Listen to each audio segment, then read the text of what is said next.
Ooh, that looks tasty. Today, the Hungry Gamer is back with another crowdfunding preview, and today we're talking about Wizards and Co., designed by Virginio Gili, Flaminia Brasini, Stefano Luperto, and Antonio Tinto, with art by Miguel Coimbra from Sinister Fish Games. And I do apologize if I mispronounced any of those names. Now, before I get started, please make sure you turn your Klingon subtitles, because if I make any mistakes in the rules overview, that is where you will find the corrections. Additionally, do note that this is a prototype, and all the components are subject to change, and I already do know that some of the issues with readability on some of the cards is already being addressed, and potential screen printing on these gem tokens as well. Now, what this game is this is a game where you are a wizard, and you are sending minions into these tombs to fight with the minions of other wizards to, well, as you battle it out for dominance. And mostly what you're going to be collecting you're going to be collecting various artifacts and these gems around the board. And this is going to be done through a take that style, bluffing style game. And it'll all make sense as I go through the overview. But if you are not interested in how this game is played, just want to jump into my final thoughts, then you want to go to the timestamp on the screen right now. So what's going to happen is, each of these tiles represents a different tomb or room in the tomb that you can send minions into. And you'll notice it has these spots with letters, and that is where you will be placing various artifacts into the tomb. And when you play on the normal mode, not the simple mode, you'll actually have these flipped over so you can see what these artifacts do, because these are things you can actually give to your minions as you play, and they're going to be worth points at the end of the game. Additionally, down here, each one of these is going to have an enchantment.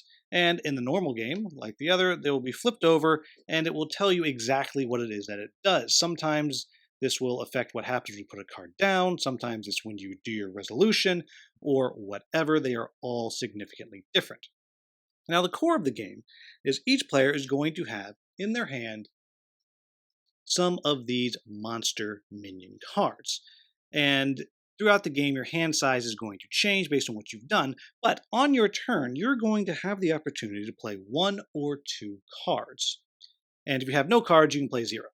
And when you play a card, you can play up to 1 of them face down. But you play a card wherever you want around the tomb, as long as there is not a wall there. So we'll just say that this is what the red player is going to do. Place 1 here and then 1 over there. Then, because they have placed 2 cards, but they place 2 cards in 2 different dungeons, they will then draw 1 card from their deck into their hand, and they'll have that to play later. And you can see if they only played 1 card face up, they get to draw 2 cards. If they played 1 card face down, they draw 1 card, and so on and so on. Then the next player would do the same thing. They'd have their option, and we'll just pretend that they're going to place 1 right here, and they're going to place 1 right here. They're going to place 2 face up, and then because they place 2 cards in 2 different dungeons, they'd get to draw 1 card. And this is going to go on and on until a dungeon gets completely filled up with all of its different spots, like so. Then what's going to happen is, once that's done, whoever filled it up will take the battle token, and that's kind of a tiebreaker if it matters. And then what's going to happen is, you're going to flip all of the cards over, and then starting to the left of the statue, you're going to resolve all of the abilities on these various cards. So we'd start right here, and so I would be allowed to, if I wanted, to move this Hob Hunter into another dungeon, assuming it wouldn't fill that dungeon. So we'll just say, sure, I'll move it right over there. Then the Air Imp, if it winds up collecting this gem here, is going to get to take 2 gems. The Titan here does nothing special, and the Minotaur destroys any hobs that are next to it. So in this case, there's none, but if that hob was right there, this hob would be defeated and would go into the blue player's discard pile. And yes, it would happen even if the blue player had their hob there. Then, once all of the abilities have been activated, we would go and we would look at the power of each player.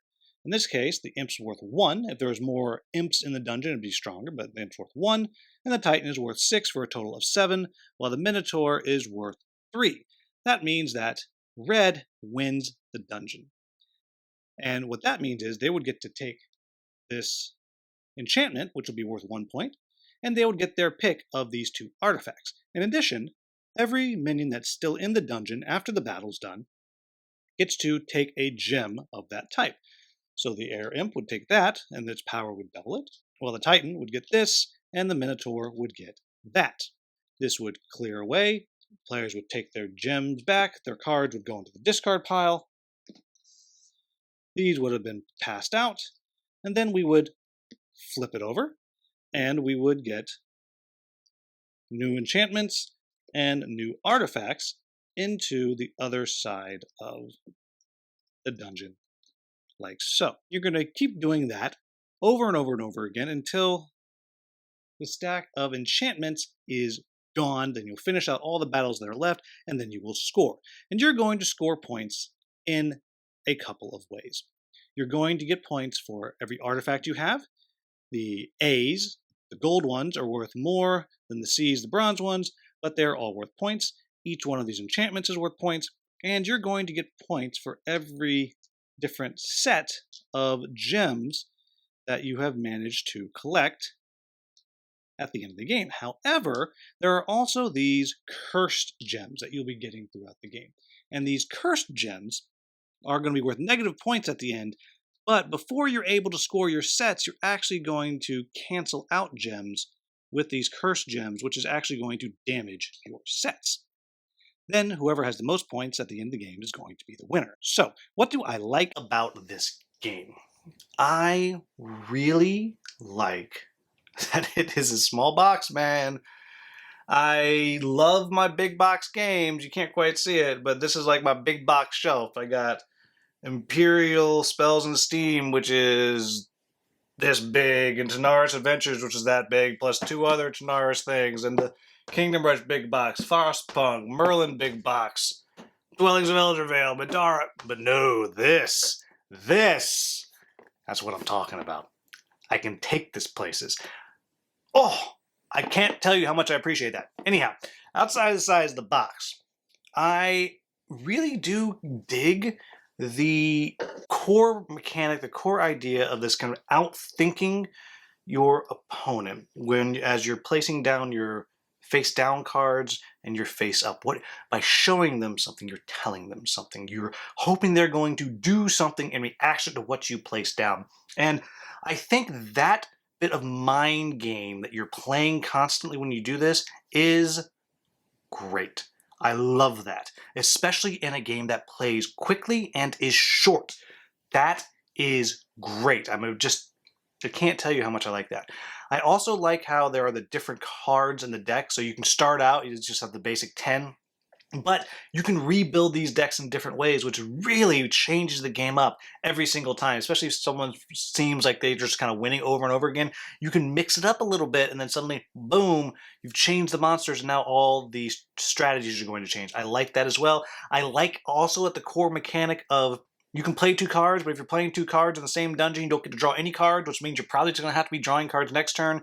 So you're playing with your own little action economy and deciding when and where to throw all your cards on the table. And I think that really works well. Also, I love the different abilities that each one of these monsters have that you're sending into the dungeon, and the fun combos and fun strategy that creates. Also, it creates really great moments of you think you have a plan and someone flips over the thing that kills your giants, and it's just, no! Like, there's those moments in the game, and that is great. I love that happens. All of that, I think, works pretty well. So what are my quibbles with the game? The first thing is, it's mean. It's just a mean game. It's not a nice game. And it's a lot of take that. And though I have not played at the highest player counts, I've played enough games to know that it is possible to have just a bit of a gang up on somebody. But that's kind of the nature of mean games. This is a mean game, and so it's not necessarily a quibble, but if you don't like mean games, you're not going to like this. If you don't like Take That, You're not going to like this. It's not even one of these games where I'm like, well, you know, there's just a little bit of take that, a little bit of aggressiveness. No, it's mean, and you got to be down for that. If you're not here for a mean game, you're at the wrong place when you look at Wizard & Co.